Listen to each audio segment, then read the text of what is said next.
베드로 사도는 이제 2장에서부터 본격적으로 거짓 교사들의 특징과 그들의 그 종국이 마지막이 필연적으로 멸망이 될 것들을 선언하고 있습니다. 우리가 읽은 2장 1절부터 3절에서는 베드로 사도가 멸망이라는 단어를 3번이나 언급을 합니다. 그만큼 이 짧은 구절 안에 우리한테 경고하는 것이 뭐냐면 이 확정적인 멸망에 대한 이야기를 경고하고 있습니다. 무슨 말이냐면 이 지금 베드로 사도가 권면하는 이 교회 안에 거짓 교사들이 이미 들어와 있고 그 거짓 교사들로 말미암아서 복음이 훼손되어서 오해된 것들이 교회 안에 이미 들어와 있다. 그리고 그것을 살펴서 그들이 분별력을 갖기를 소망하면서 이 말씀을 주고 있다는 것입니다. 그렇기 때문에 저와 여러분들이 이 말씀을 통해서 교회 안에 거짓 교사들이 누구인가에 대해서 아셔야 되는 것이고 또 그러한 것들을 여러분의 삶에 적용하면서 여러분의 영혼은 어떠한가를 점검하는 시간으로 오늘 말씀을 받으셔야 된다는 것입니다. 자, 먼저 우리가 보셔야 될 말씀이 2장 1절에 뭐라고 되어 있냐면 그러나 백성 가운데 또한 거짓 선지자들이 일어났었나니 이와 같이 너희 중에도 거짓 선생들이 있으리라 라고 되어 있습니다. 분명히 뭐라고 하냐면 베드로 사도는 이미 거짓 교사들이 백성 가운데 또 너희들 중에 교회 중에도 들어와 있음을 언급하고 있습니다. 그렇기 때문에 성도는 교회 안에서 가르치는 교사가 참된 말씀을 가르치는 참된 교사인지 아니면 거짓된 교사인지를 구별할 능력이 있어야 됩니다. 지금 베드로 사도가 이것을 고민하는 이유는 바로 이 때문인 것이죠. 그래서 성도들은 반드시 분별력이 필요한데요. 아이러니하게 한국교회 성도들은 분별력이 너무나 없습니다. 그냥 자기와 관계가 좋은 목사가 말하면 참이라고 생각을 하고 또 사람들이 많이 모여있는 곳에 가서 거기서 선포되는 말씀이면 무조건 참된 말씀인지 알아듣는다는 것이죠. 그러나 절대 그렇지 않다라는 것이죠. 베드로 사도는 지금 무슨 이야기를 하냐면 이미 너희 가운데 교회 안에 거짓 복음을 가르치는 거짓 교사들이 들어와 있다. 이렇게 말하고 있는 것이죠. 그러니까 성도들은 자신들의 교사가 자신들이 듣고 있는 말씀이 진정으로 성령의 열매를 맺는 것인지 아니면 탐욕과 방탕과 죄로 말미암은 열매를 맺는 것인지를 잘 확인해서 분별해야 됩니다. 오늘날 답답한 것이 뭐냐면 여러분들이 많이 듣는 극동방송이나 CTS 이런 방송국에도 이단적인 복음을 전하는 목사들이 돈만 주면 나와서 설교가 흘러나오고 있어요. 방송국들은요 자신의 재정 문제가 달려있기 때문에 그런 거를 필터링 하지 않습니다. 아무나 다 받아줘요. 그래서 설교를 들어오면 기가 막히는 설교들이 많이 나와요. 도저히 들을 수 없는 복음이 완전 왜곡된. 그런데 성도들은 그 말씀에 노출되어 있고 그것을 분별할 능력은 갖추지 못하고 있다는 것입니다. 문제는 그 극동방송이나 CTS면 이런 데만 문제가 있느냐? 그게 아닙니다. 자신이 속해 있는 교회 안에서도 성도들이 말씀에 대한 분별력이 없다라는 것이죠. 그러니까 베드로 사도는 지금 우리에게 뭘 권면하고 있냐면 성도는 거짓 교사들의 정체와 그 특징을 정확히 알고 있어야 돼요. 그러니까 이 말씀을 통해서 하나님이 누구인가를 알고 하나님이 누구인가에 대해서 비추어서 우리 자신을 보는데 우리 자신 안에 있는 거짓된 것들을 발견해내고 그것의 특징이 무엇인지를 배워야 된다는 거예요. 배우지 않고는 분별할 수가 없는 것이죠. 그래서 거짓 교사들을 향한 하나님의 그 심판이 너무나 확정적으로 지워져 있음을 우리가 알 때에 그들을 두려워하지 않습니다. 그들 앞에서 흔들리지 않고 설 수가 있는 거예요. 왜냐하면 그들의 종국은 멸망이기 때문에 심판이기 때문에 그들의 말을 안 들을 수가 있게 돼요. 우리가 분별할 수가 있으면. 그런데 얼마나 우리가 분별력이 없냐면 이 하나님의 말씀을 들어도 그것을 이해하지 못합니다. 우리가 잘 아는 일들로 언론에서 여러 번 나왔지만 이단들이 판을 치는 그 세상이 되었고 또 어느 정도입니까? 이 나라가 한국이 전쟁 난다 멸망한다니까 외국으로 도망가는 사람이 엄청 많은 것이죠. 신옥주라는 여자를 통해서 외국으로 도망간 피지로 피난한 사람들이 거기 가서 중노동을 했대요. 한 400명인가가 넘어갔어요. 또 그 전에는 홍해선이라는 그 거짓된 여자 전도사에 속아서 많은 사람들이 해외로 도피했던 일들이 있습니다. 이게 왜 계속적으로 반복될까요? 그만큼 우리가 속해 있는 성도들이, 우리 교회 안에 속해 있는 성도들이 분별력이 아예 없습니다. 자기 자신 안에 거짓된 것들이 들어와 있어도 깨닫지를 못한다는 거예요. 오늘 말씀에 나와 있는 이 거짓 선지자들, 거짓 교사들을 사람으로 보라는 것이 아니에요. 이미 여러분들 안에 통용되고 있는 그 거짓 복음들이 있다라는 거예요.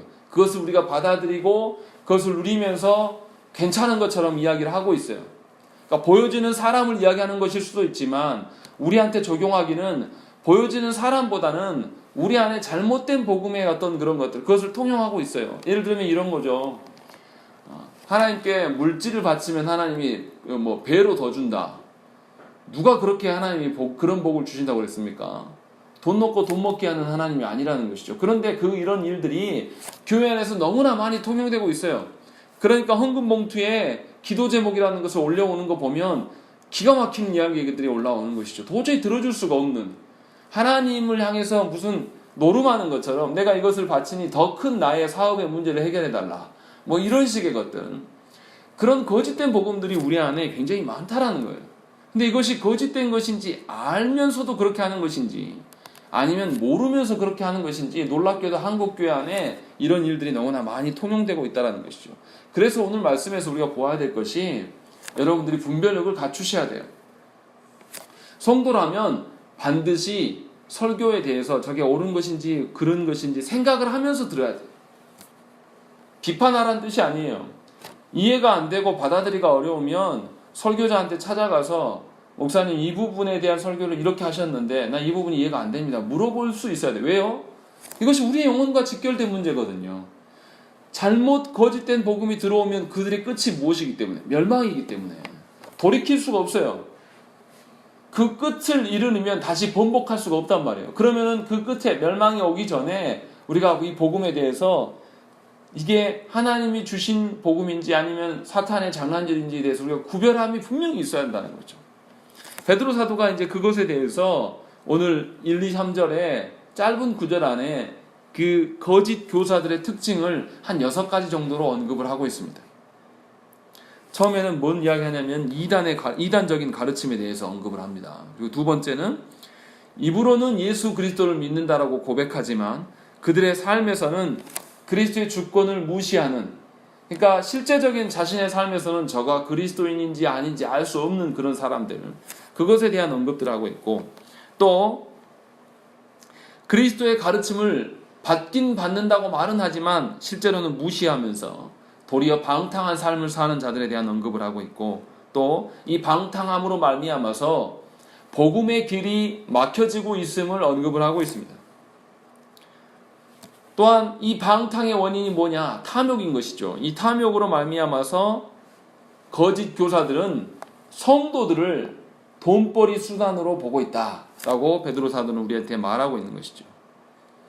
그리고 마지막으로 베드로 사도가 경고하는 것은 뭐냐면 이 거짓 교사들이 다른 사람들을 멸망의 길로 인도했는데 실상은 자세히 보니까 그들이 멸망의 길로 가고 있다. 그래서 그들의 종국에는 멸망뿐이 없다라고 6가지의 특징들을 우리한테 언급을 하고 있습니다. 이제 하나씩 살펴볼 거예요. 자, 1절에 보시면 뭐라고 되어 있냐면 이와 같이 너희 중에도 거짓 선생들이 있으리라. 그들은 멸망하게 할 이단을 가만히 끌어들여 라고 되어 있습니다. 이단적인 생각과 이단적인 가르침을 교회 안에서 교묘히 끌어들입니다. 그렇게 해서 임의적으로 하나님의 말씀을 선택하기도 하고 버리기도 해요. 이 말은 우리가 앞에서 언급을 했었죠. 1장 20절의 말씀 우리 한번 읽어보십시다.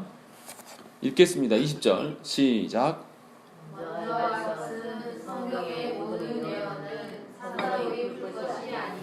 예, 제가 지난번 설교할 때도 사사로이 푼다, 이 말은 뭐냐면 자기 임의대로 성경을 해석해버리는 거예요. 자기 입맛에 맞춰서 자기의 필요에 따라서 성경을 가공하는 것을 이야기를 하고 있습니다. 성경과 교회가 교회 전통에 따라서 성경의 그 원리에 따라서 인정되어진 복음을, 그것을 진리라고 여기고 받아들이는 것이 아니라 예수 그리스도의 구원, 종말, 또 승천, 심판에 대한 모든 그것들을 자신의 필요에 따라서 각색하는 자들이 바로 이단자들이다라고 이야기를 하고 있는 것이죠. 그래서 이단들을 교회 안에 끌어들이는데 사람일 수도 있고 그런 가르침일 수도 있는 것이죠. 그런데 이들을 조용히 은밀하게 가만히 끌어들인다는 거예요. 그래서 사람들을 혼란스럽게 하는 것이죠. 그러니까 여러분들이 갖고 있는 우리가 복음에 대한 오해들이 무엇이냐면 우리가 착각하지 말아야 될 것이 말씀에 비추어서 우리의 이단적인 요소들을 발견해내서 없애려고 해야지 여러분의 경험이나 체험에 의해서 어떤 것들을 바꿔놓으려고 하면은 여러분들은 이단자와 똑같습니다. 여러분은 아니라고 분명히 이야기를 할 거예요. 그러나 하나하나 말씀으로 비춰보면 조국교회 안에 있는 성도들의 그 신앙생활의 패턴이 말씀대로가 아니라 자기 경험대로예요. 그래서 말씀으로 가서 이렇게 말씀으로 제시해 줘도 안 듣습니다. 말씀은 말씀이고 나는 나고 이런 식으로 보는 것이죠. 그러나 분명히 베드로 사도는 우리에게 뭐라 하냐면 이단의 그 가르침이 우리 안에 조용히 끼어들어와서 복음이 있어야 할 자리에 그것들이 놓여있다라고 이야기를 하는 것이죠.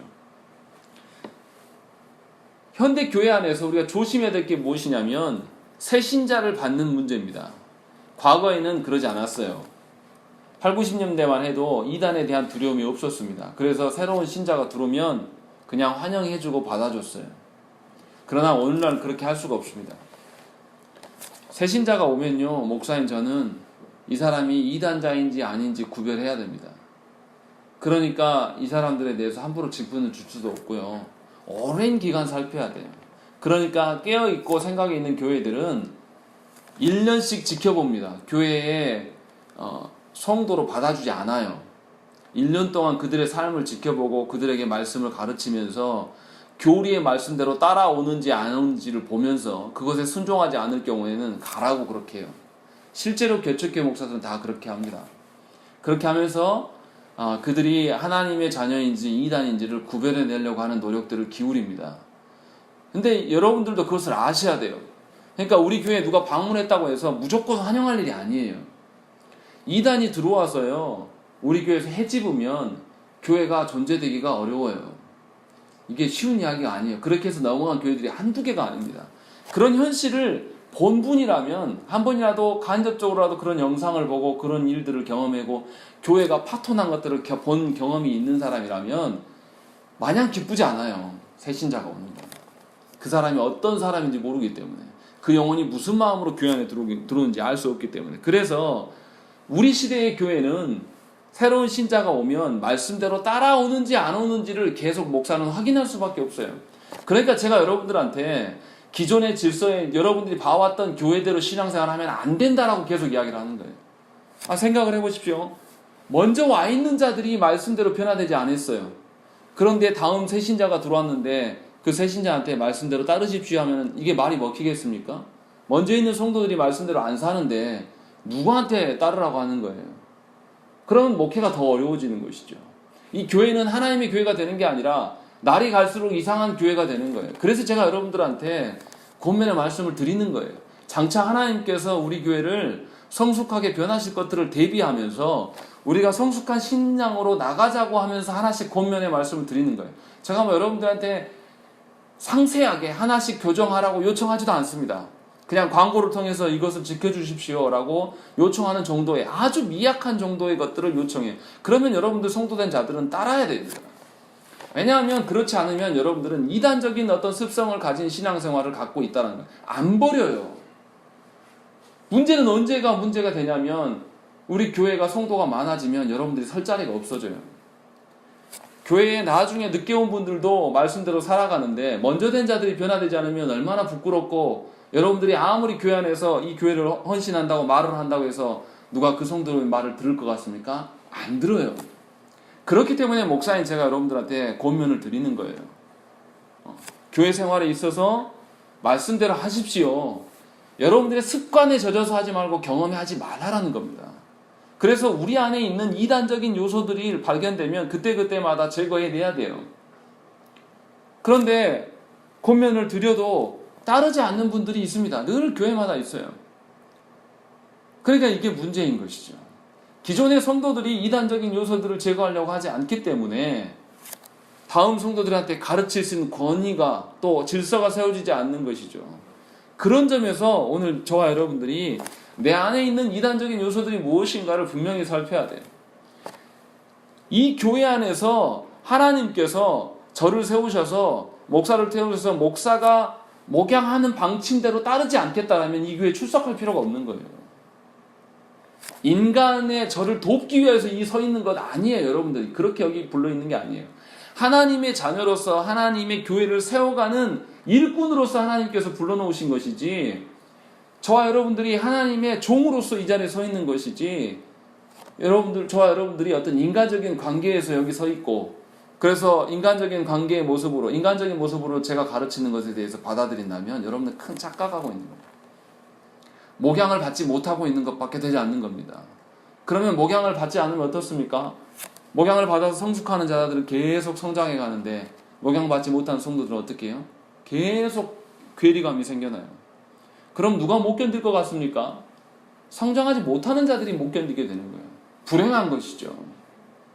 차라리 이 교회의 방침을 안 따를 거면 옛날에 내가 했던 방식대로 하는 교회를 찾아가는 게 훨씬 더 낫습니다. 그것이 그 영혼을 살리는 길이에요.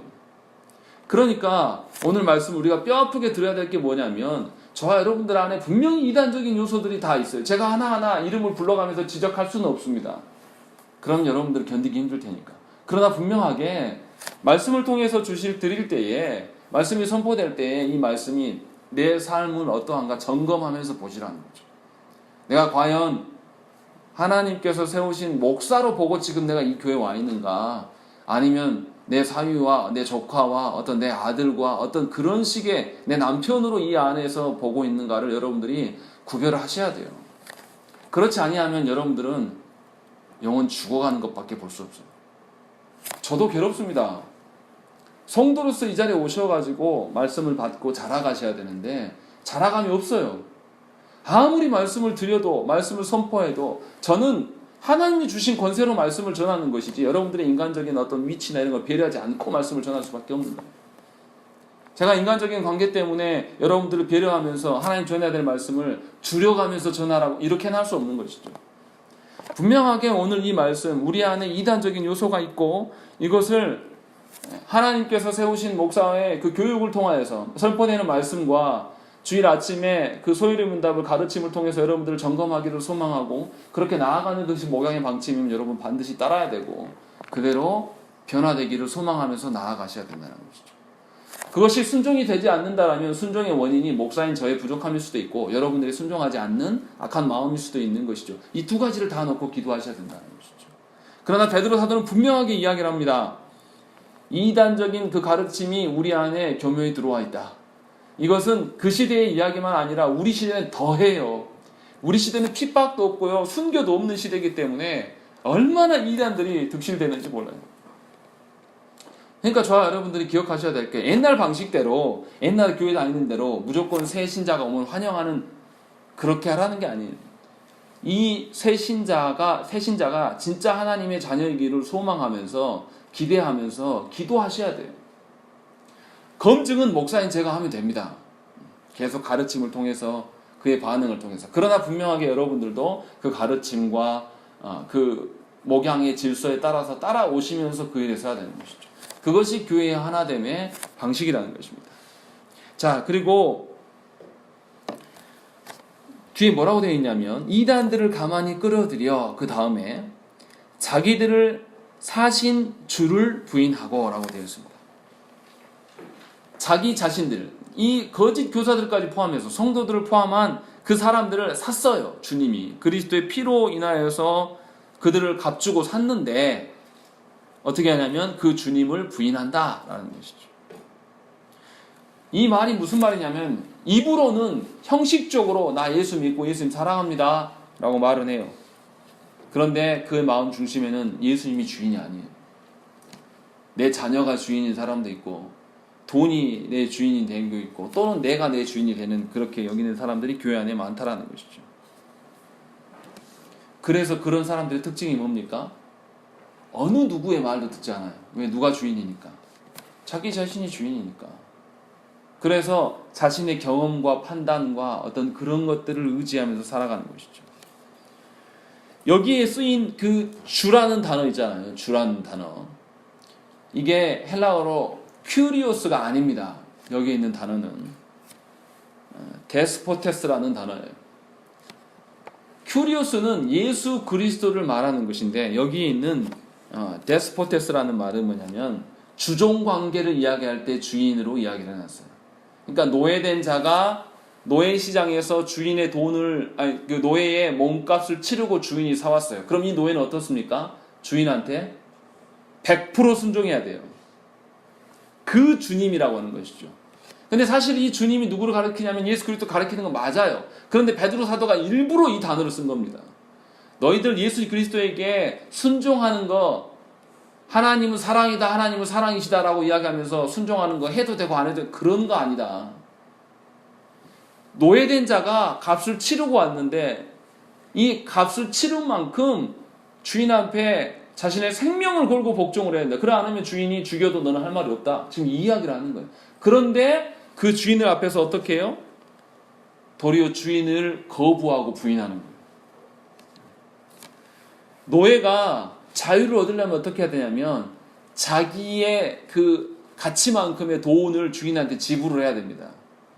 그런데 때로 지불할 돈이 노예가 어디 있습니까? 그런데 때로는 이를 불쌍히 여기서 어떤 후견인이 나타나요. 이 후견인이 나타나서 이 사람의 돈을 지불해줘요. 그냥 무상으로 지불해주는 경우가 있었대요, 실제로. 그러면 이 사람이 어떻겠습니까? 자유인이 되긴 됐으나 이 사람이 어떻게 살 것 같아요? 원래 주인된 자로부터는 자유를 얻었으니까 이 사람이 어디로 옮겨가겠습니까? 후견인한테 가겠죠.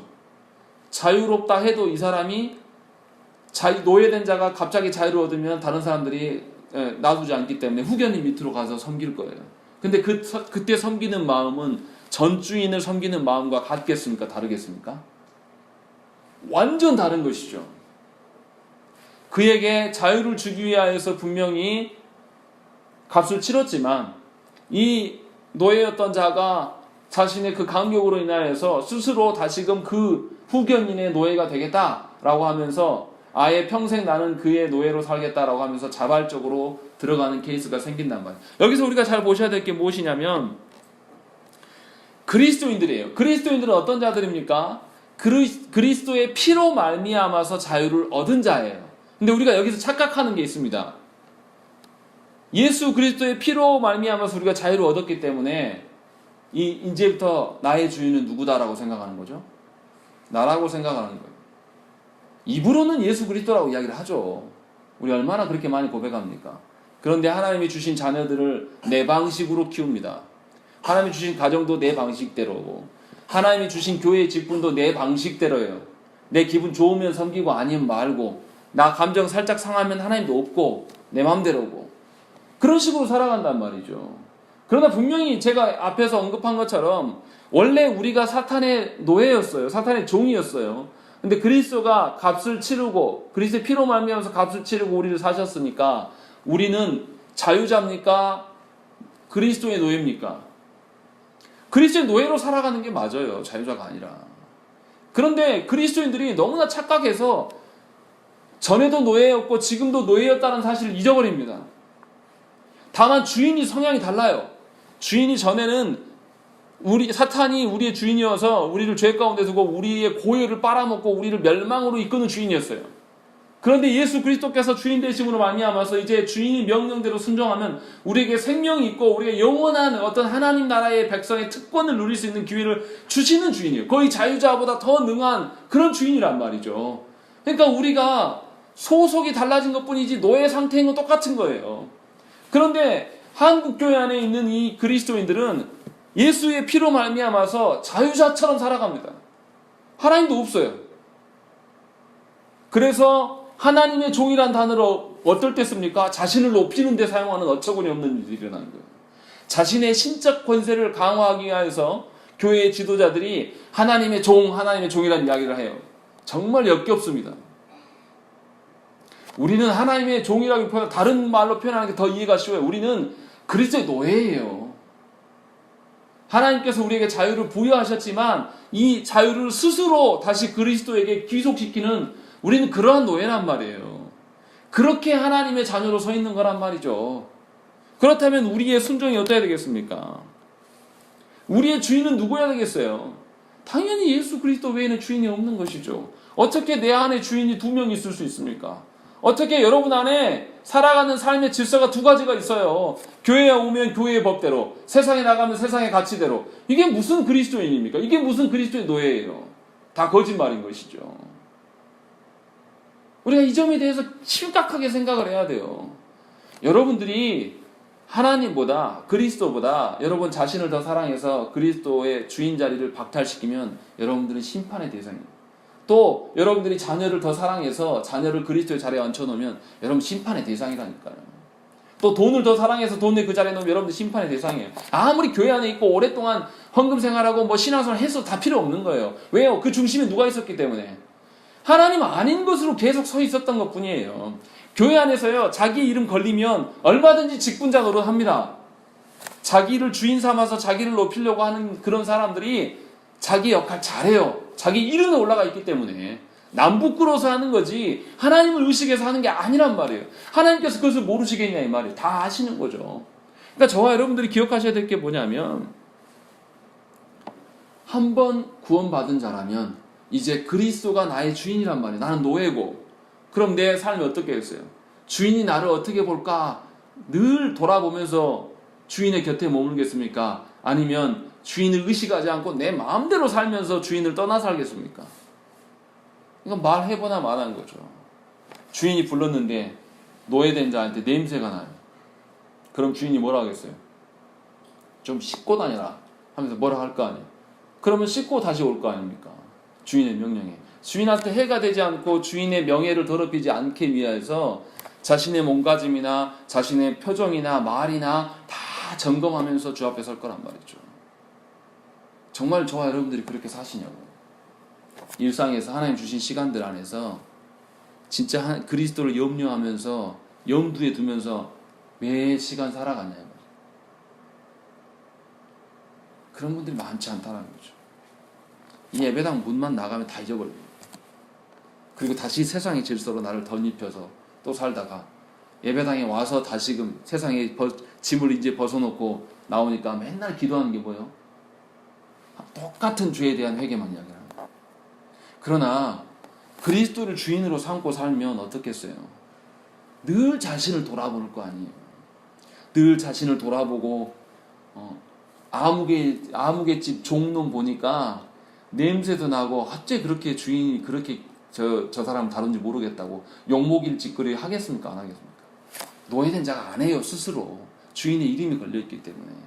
나갈 때도 단정히 나가고 나가서도 주인의 욕된 이야기들을 하는 게 아니라 주인의 명예를 위하여서 명예를 지키는 일에 설 거 아닙니까? 그러한 것이 그리스도인들의 자유예요. 우리의 신분이 어떠한가를 잘 염두하라는 것이죠. 그래서 우리 안에 주님을 부인함이 없어야 된다는 것이죠. 우리만 없어야 되겠습니까? 노예된 자에서 난 자녀들이 노예예요, 자유자예요? 노예란 말이에요. 내가 그리스도의 노예로 살았는데 우리 자녀들도 당연히 그리스도의 종이고 그리스도의 종 안에 있을 때 그리스도의 그 집 안에 머물 때 우리 안에 생명이 있는 거 아닙니까? 그런데 왜 여러분들은 여러분들의 자녀들을 자유자로 내보냅니까? 신앙이 더 중요한 것이지 이 땅에서 잘 먹고 잘 사는 게 뭐가 중요해요? 신앙이 훨씬 더 중요한 것이지 이 자녀들의 앞길과 이 자녀들의 어떠한 그게 그렇게 중요한 겁니까? 하나님 나라 가서 하나님 앞에서 여러분들 자녀들과 어떻게 만날 겁니까?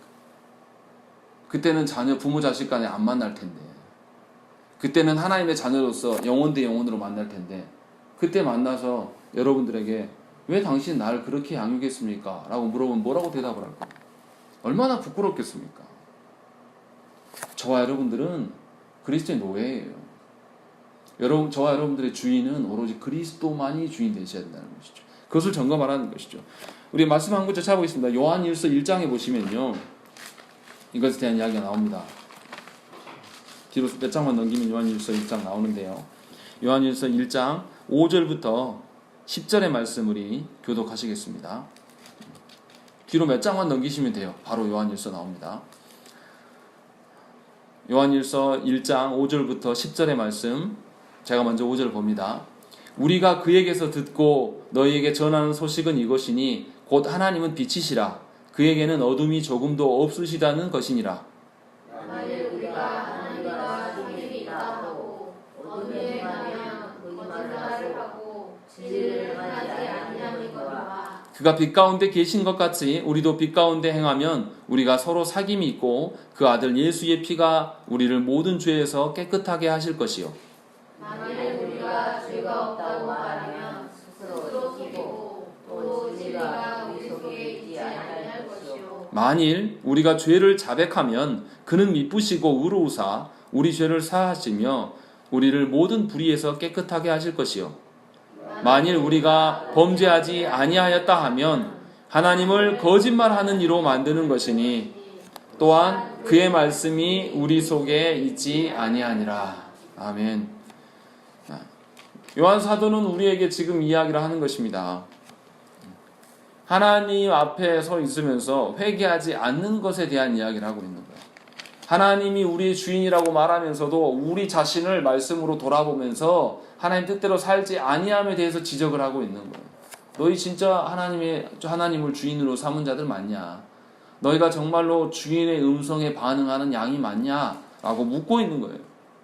입술로만의 고백이 아니라 일상의 삶에서 정말로 그리스도를 주인으로 여기며 하나님의 노예로서 저와 여러분들이 살아갔는지 점검하셔야 된다는 것이죠. 여러분의 가정이, 또 여러분의 교회가, 또 여러분의 일상의 삶에서 그리스도의 이름을 위하여서 살아가는, 여러분의 이름이 아니라 그리스도의 이름 위하여서 살아가는지를 점검을 해보셔야 된다는 것이죠. 자, 그리고 그 다음에 특징이 무엇이냐면 방탕함입니다. 2절 말씀 우리 한번 읽어보시죠. 읽겠습니다. 시작.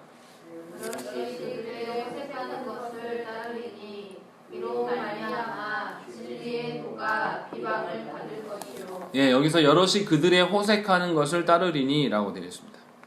이 호색이 방탕인데요. 방탕의 의미는 여러 가지가 있습니다. 성적으로 문란한 것들을 방탕이라고 하기도 하고요. 또 어떤 부끄러운 어떤 그런 행위들을 이야기하기도 합니다.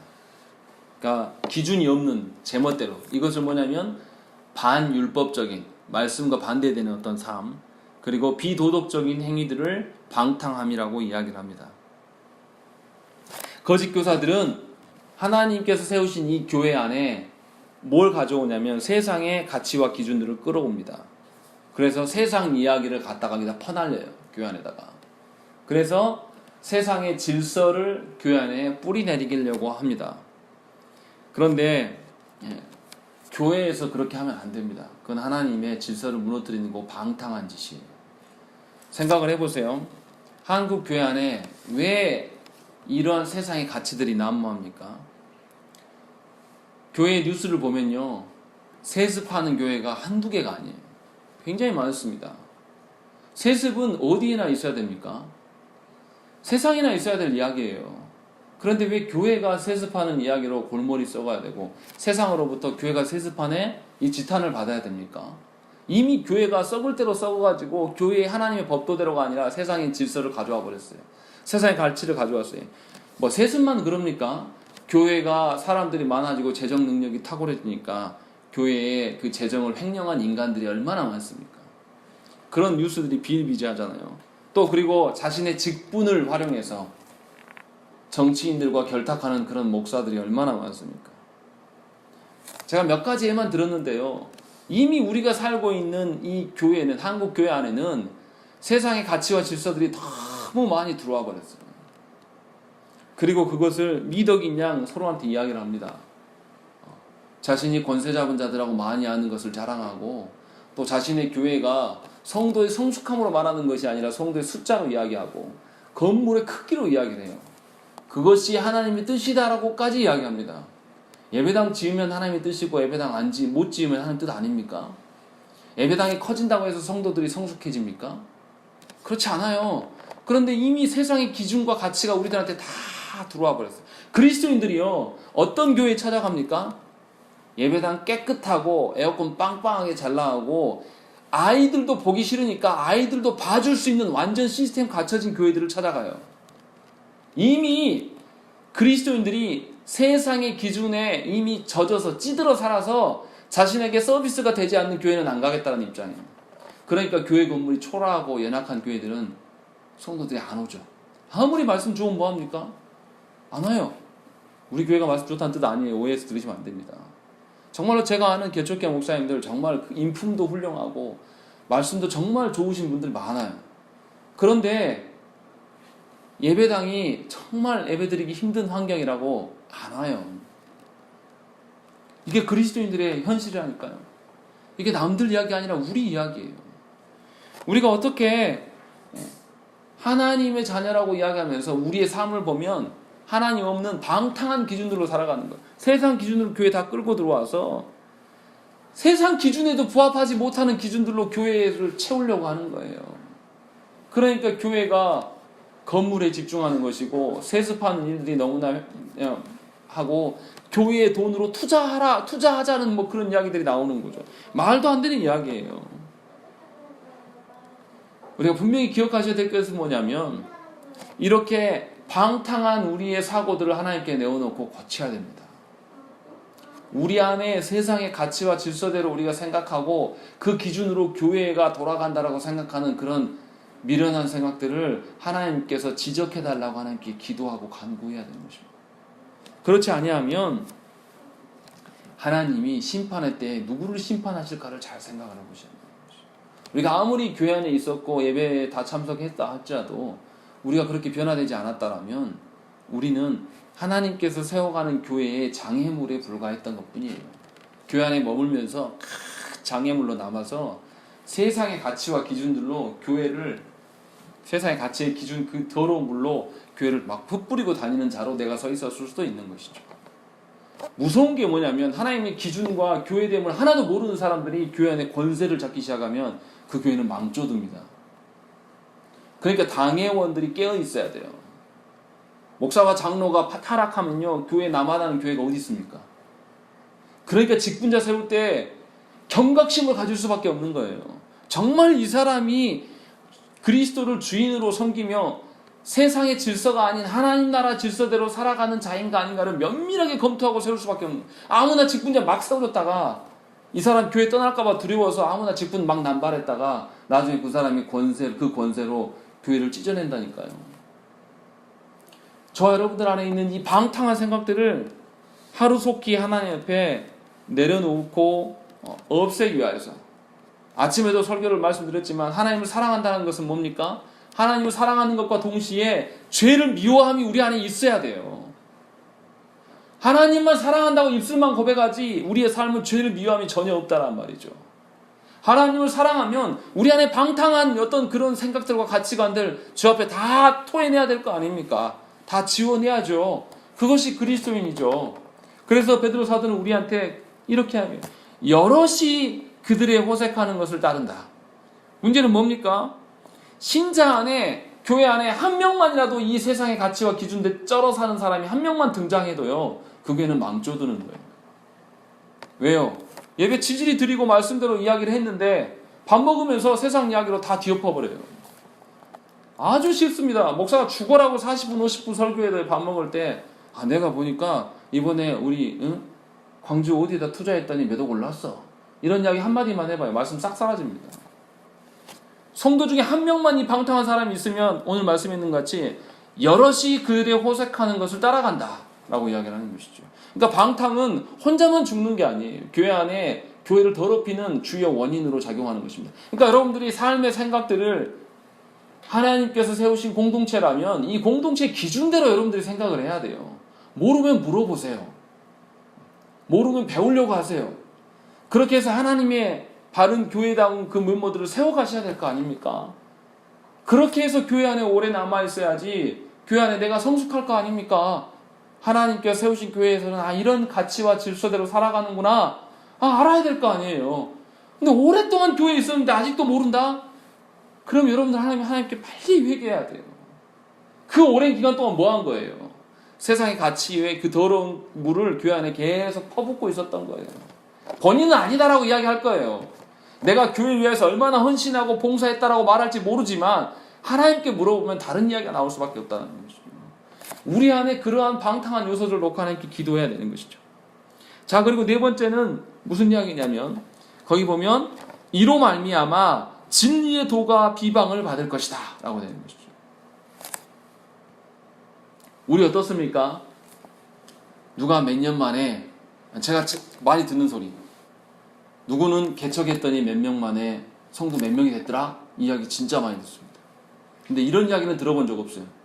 누구는 몇 년 만에 성도를 목양했더니 진실된 성도 몇 명이 그 안에서 생겨났다. 이렇게 말하는 분 내가 들어본 적이 없어요. 저 듣고 정말 그 이야기를 듣고 싶은데 그런 이야기 들어본 적이 없습니다. 다 뭐냐면 교회도 성공을 이야기해요. 성공의 기준이 뭐냐면 성도의 숫자고 건물이에요. 자기가 받는 사례비고. 이거 완전 이상한 거 아닙니까? 뭔가 우리가 오해돼도 굉장히 오해된 거예요. 무슨 말이냐면 그 과정이 하나님 앞에 깨끗한지 더러운지 살필 필요 없다라는 거예요. 무조건 결과만, 성공만 뽑아놓으면 된다는 식이에요. 이게 무슨 교회입니까? 하나님께서 우리를 세워가시는 데 있어서 하나님이 과정을 불의한 방법으로, 부정한 방법으로 우리를 세워가십니까? 하나님 그러신 분 아니에요. 무조건 성공만 하면 되는 것입니까? 그러니까 교회가 욕먹는 거예요. 그 과정이 하나님 앞에서 지금까지 오는 과정, 내가 하나님의 자녀로서 서가고 우리 교회가 이렇게 세워져 가는 과정 중에 하나라도 부정직하고 불의한 방법이 있었다라면 하나님께 놓고 회개를 해야 되는데 이거 필요 없는 거예요. 관심이 없어요. 성공만 하면 되는 거예요. 결과만. 그러니까 그 큰 교회가, 대한민국을 대표하는 그 큰 교회가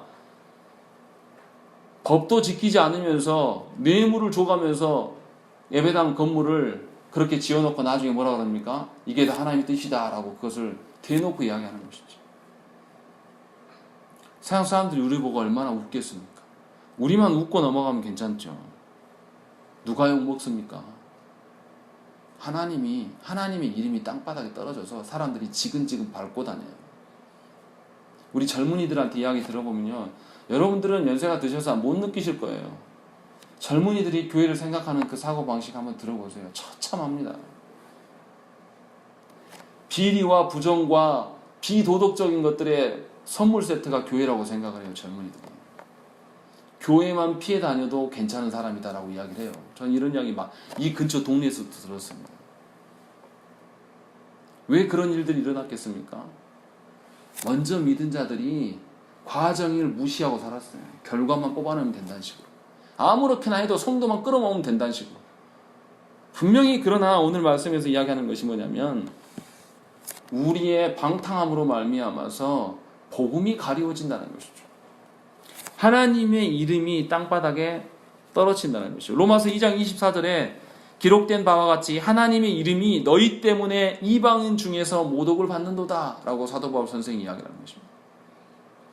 저와 여러분들이 최소한 정말 우리가 하나님의 일을 순종해서 하나님의 그 큰 일을 행하지 못할지라도 최소한 우리 때문에, 나 때문에 하나님의 이름이 더럽혀지지는 않아야 될 거 아닙니까? 목사가 하나님의 이름을 더럽히고 장로가 하나님의 이름을 더럽히고 권사가, 집사가 하나님의 이름을 더럽히는 일에 쓰임 받는다라면 얼마나 부끄러운 일입니까? 하나님께서 우리를 보면서 얼마나 실망하시겠어요? 교회는, 성도된 자들은 여러분들은 홀로 서 있는 것이 아니라 여러분의 등에는 뭐가 꽂혀 있습니까? 하나님의 이름이 꽂혀 있는 자들이에요. 그러니까 여러분들의 삶이 굉장히 중요한 것입니다. 세상 사람들이 누구를 보고 하나님을 봅니까? 바로 여러분들의 표정 하나, 여러분들의 말 한마디, 여러분들의 행동 하나하나 보면서 하나님을 보는 거예요. 그러니까 저와 여러분을 통해서 복음이 가리워지는 일을 한다면 여러분들한테 여러분들은 사탄의 자식이에요. 정말 이거 뼈 아프게 들어야 돼요. 한국 교회가 계속해서 복음을 가리워는 일들을 앞장서서 하고 있는 거예요. 정말 그냥 말 안 하고 가만히 있었으면 좋겠어요. 기독교를 대표한다는 어른들이 나서기만 하면 욕을 먹어요. 성경적이지도 않고 세상의 도덕적인 기준으로도 맞지도 않고 정말 젊은 목사로서 분통이 터져요. 도대체 얼마나 한국교회를 말아먹어야지 속이 시원해서 저렇게 나와서 하는 걸까? 기가 막힌 일들이 계속 벌어진단 말이에요. 우리라도 주 앞에서 우리 자신을 돌아보면서 하나님 앞에 서야 됩니다. 저와 여러분들의 말 한마디, 표정 하나, 행동 하나하나를 살피면서 나로 인하여서 복음이 가려지지 않는가 잘 사셔야 된다는 것이죠. 그러니까 저와 여러분들이 어떻게 해요? 길거리에 나가서 쓰레기 하나 버리는 거, 또 우리가 말 한마디 욕짓거리 하나 하는 거, 운전하면서 신호등 하나 위반하는 거, 이거 다 그리스도의 이름, 하나님 이름과 연계되는 것이라는 걸 기억하고 조심하며 살아야 돼요. 그러니까 남들, 세상 사람들도 안 하는 일이면 당연히 그리스도인들이 안 해야죠. 도리어 우리가 쓰레기를 버리는 사람이 있으면 쓰레기를 주워줘야죠. 신호를 다 안 지켜도 우리는 지켜야죠. 세상 사람들을 다 비방하고 원망해도 우리는 사람들을 싸매주고 그래야 되지 않겠습니까? 왜냐하면 우리 안에 하나님의 복음이 있기 때문에. 우리가 왜 그것을 참아줍니까? 그리스도께서 행하신 복음 때문에 참아주고 복음이 전파되는 일에 위해서 참아주는 것이 다른 목적이 아닌 것이죠. 자, 그리고 다섯 번째는 3절에서 나오는 대로 그들이 탐심으로써 지어낸 말을 가지고 오라고 되어 있습니다. 이게 가장 큰 문제입니다. 거짓 교사들의 방탕의 뿌리는 바로 이 탐욕입니다. 자신의 탐욕을 채우기 위해서 거짓말을 하고 탐욕에 사로잡히면 누구를 가장 높일까요? 자기 자신을 가장 높입니다. 그래서 교만하기까지예요. 방탕한 삶을 사는 것뿐만 아니라 교만하기까지도 하는 것이죠. 그래서 하나님의 말씀을 어떻게 해요? 자기 자신을 높이는 데 사용합니다. 그래서 성도들을 어떻게 볼까요? 이런 탐욕에 가득 찬 지도자가 교회 안의 성도들을 뭐라고 볼까요? 하나님이 주신 양으로 볼까요? 아니면 자신의 이익을 위한 자들로 볼까요? 이익을 위한 자로 볼 거예요. 말씀 3절 봐보세요. 그들이 탐심으로써 지어낸 말을 가지고 너희로 이득을 삼으니 라고 되어 있습니다. 분명히 하나님께서 목양하라고 우리에게 영혼을 맡겨두셨는데 도리어 그 목양하라는 영혼들을 나의 이속 차리는 데 활용해 먹는 거예요. 여러분들에게 하나님께서 배우자와 자녀를 줬는데 여러분의 만족과 행복을 위해서 여러분들의 자녀와 배우자를 이용해 먹는 거예요. 여러분들을 교회 안에 주셔서 여러분들한테 다른 영혼들을 만나게 하시고 여러분들의 손 안에 그 영혼들을 주셨는데 하나님의 영광과 하나님의 만족을 위하여서 여러분들이 살아가는 것이 아니라 여러분의 만족을 위하여서 영혼들을 활용해 먹는 거예요. 그래서 이스라엘의 종교 지도자들이 자신들의 만족과 자신들의 권세를 누리기 위해서 성도들 위해 군림하니까 에스겔 선지자가 이야기를 했어요. 에스겔서 34장 3절에 뭐라고 했냐면 너희가 살찐 양을 잡아 그 기름을 먹으며 그 털을 입되 양떼는 먹이지 아니하는도다 라는 것이죠. 이스라엘의 선지자들에게, 이스라엘에게 제사장들에게, 종교 지도자들에게 분명히 하나님이 목양하라고 양을 주었는데 그 양을 먹이라고 그들에게 맡겼는데 도리어 그들이 양을 잡아먹고 있는 거예요. 하나님이 분노하면서 그 이야기를 말씀하십니다. 그리고 에스겔서 34장 10절에 뭐라고 되어 있냐면 주 여호와께서 이같이 말씀하시되 내가 목자들을 대적하여 내 양떼를 그들의 손에서 찾으리니 목자들이 양을 먹이지 못할 뿐 아니라 그들이 다시는 자기도 먹이지 못할지라 내가 내 양을 그들의 입에서 건져내어서 다시는 그 먹이가 되지 아니하게 하리라 라고 되어 있는 것입니다. 여러분들에게 맡겨진 영혼들을 하나님의 양떼로 보지 않고 하나님의 말씀을 먹이지 아니하면요 하나님께서 여러분들의 손 안에서 여러분들의 자녀들을 뺏어가십니다. 붙잡으려 해도 소용없어요. 그때는 늦습니다. 여러분들의 저에게 맡겨진 양무리들을 말씀대로 가르치지 아니하고 여러분들을 통해서 제 이속을 차리기 위해서 제가 활용하면요 하나님께서 양떼를 다 앗아가시는, 하나님이 친히 지키시겠다. 내가 너 맡길 사람이 없어서 너한테 맡긴 줄 아냐. 너한테 기회 주기 위해서 준 것인데 네가 감히 이렇게 하면서 하나님이 다 걷어가는 것이죠.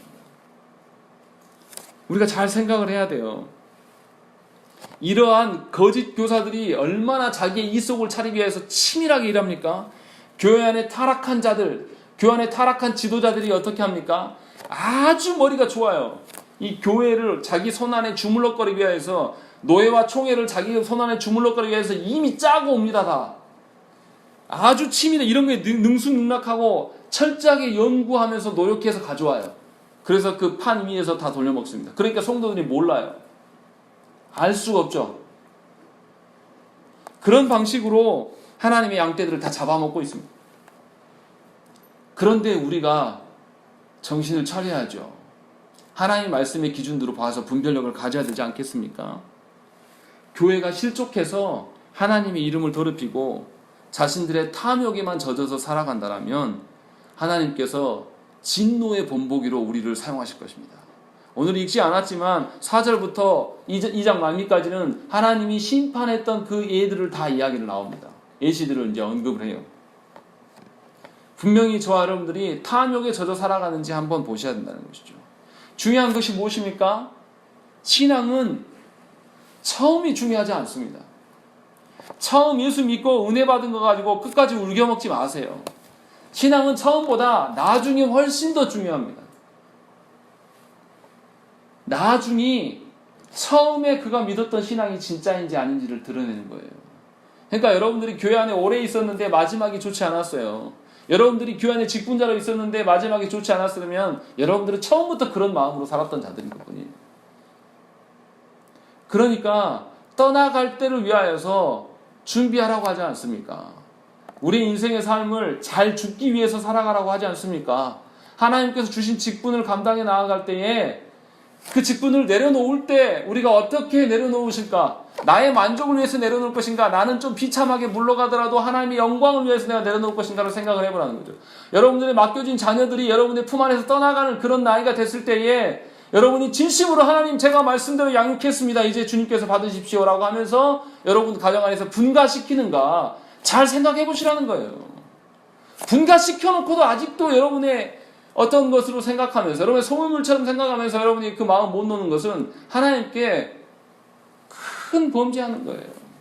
하나님이 주인으로 여기지 않고 여전히 내 새끼라고 생각하는 거죠. 그렇지만 하나님은 한 번도 여러분들 거라고 생각한 적이 없으셔요. 분명히 말씀하시잖아요. 너희들이 양떼를 먹이지 않으면 내가 친히 먹이고 다시는 너희 자신도 먹이지 못하게 내가 뺏어갈 거다. 네 영혼도 먹이지 못하게 될 거다. 라고 하나님이 우리에게 경고하셨다는 것이죠. 그리고 마지막 이 거짓 교사의 특징이 뭡니까? 3절 말씀 보시면 그들의 심판은 애적부터 지체하지 아니하며 그들의 멸망은 잠들지 아니하느니라 라고 되어 있습니다.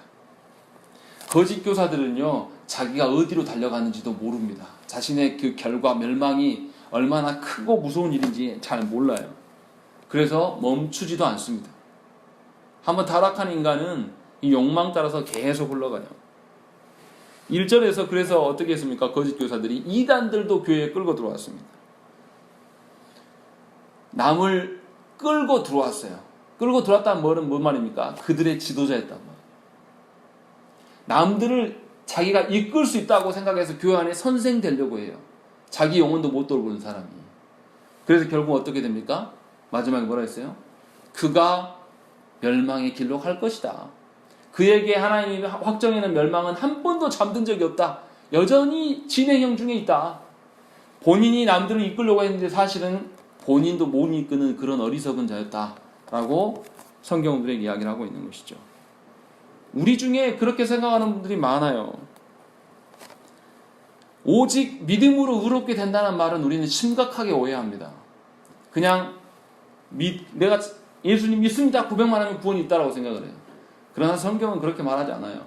여러분들의 행함, 여러분들의 열매로 가지고 하나님께서 심판하신다고 그랬어요. 여러분들의 입술의 고백대로 여러분들의 삶이 없었고 여러분 안에 열매가 없다라면 하나님은 여러분들 버린 자식 취급하실 겁니다. 예수 믿는다고 말만 하면 예수 믿는 거면 누구나 다 믿죠. 우리 기원이도 그러면 예수 너무 잘 믿어요. 얼마나 많이 이야기하는 거예요. 근데 그 삶 안에 주님이 주인 되지 않아요. 복음을 증거하기 위해 살지 않습니다. 방탕한 삶을 끊어내지 않아요. 내 욕망에 젖어서 내가 주인으로 여전히 살아간단 말이죠. 그게 무슨 하나님의 자녀입니까? 거짓 교사들과 똑같다는 것이죠. 분명히 우리가 아셔야 될 게 있습니다. 하나님께서 오래 참아주시는 이유는 딱 한 가지예요.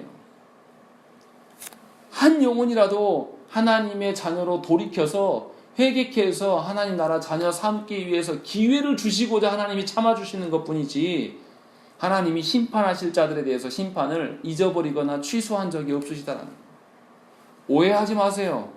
하나님이 여러분의 삶 가운데 관여하셔서 심판하지 않으심에 대해서 하나님 다 답답해하지 마세요. 하나님 잊어버리신 적도 없으시고 하나님은 그것을 취소하신 적도 없으세요. 오직 믿음으로 구원받는다는 것을 남용하지 마세요.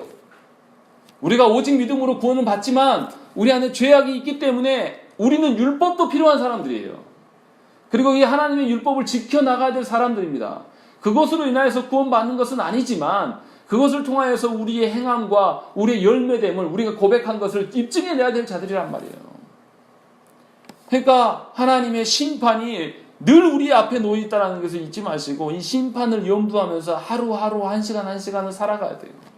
또 하나님께서 여러분들한테 위탁해 주신 자녀들에게 하나님의 말씀을 증거해야 돼요. 세상의 가치를 주지 마세요. 세상에 돈이 중요하다고 말하지 마십시오. 세상에 니네들 새끼들만 화목하게 살면 된다 이런 말 하지 마세요. 자녀 죽이는 거예요. 세상에 화목 좀 안 하면 어떻습니까? 하나님이 그 안에 계시고 하나님 앞에서 그가 회개하면요 화목도 주세요. 돈 문제요? 하나님을 알면 돈 귀중한지 알아요. 왜 순서를 바꿔서 이야기를 합니까? 하나님의 자녀인 것이지 여러분의 자녀인 적이 언제 여러분의 자녀였습니까? 착각하지 마시고 거짓 교사로 서지 마십시오. 분명히 저와 여러분들은 거짓 교사를 분별해야 될 자들이지 우리가 거짓 교사가 되어서는 안 될 자들이라는 것입니다. 저와 여러분들이 이 베드로 사도가 우리에게 권면했던 이 말씀을 뼈아프게 들으시고 여러분 자신을 한번 돌아보십시오. 정말로 내 안에 이단적인 요소들은 없는 것인가? 또 내가 그리스도를 주인으로 여기며 사는 것이 아니라 내가 주인된 것은 아닌가? 또 내가 세상의 그 가치관들에 젖어 살아서 방탕한 자는 아닌가? 또 내 행동과 내 말로 인해서 복음이 도리어 가려지는 것이 아닌가? 또 우리 안에 있는 그 욕망 덩어리들, 우리 안에 버리지 못한 욕망으로 인해서 하나님의 이름이 땅바닥에 나뒹굴고 있는 것은 아닌지, 그리고 하나님의 심판은 여전히 지속되고 있음을 내가 잊어버린 것은 아닌지 늘 점검하고 하나님 앞에 서셔야 되는 것이죠. 그렇지 아니하면 우리는 거짓 교사들이 될 수도 있어요. 이미 교회 안에서 거짓 교사로 살았는지도 모릅니다. 이것을 놓고 기도하셔야 됩니다. 이제는 하나님께서 나를 바꾸셔야지 내 방식으로 바꿀 수가 없어요. 하나님의 말씀으로 사셔야 됩니다. 목양하는 자가 말씀으로 권면하시는 말에 순종하십시오. 제가 여러분들한테 명령하는 게 아니에요. 하나님께서 말씀으로 권면하시는 것입니다.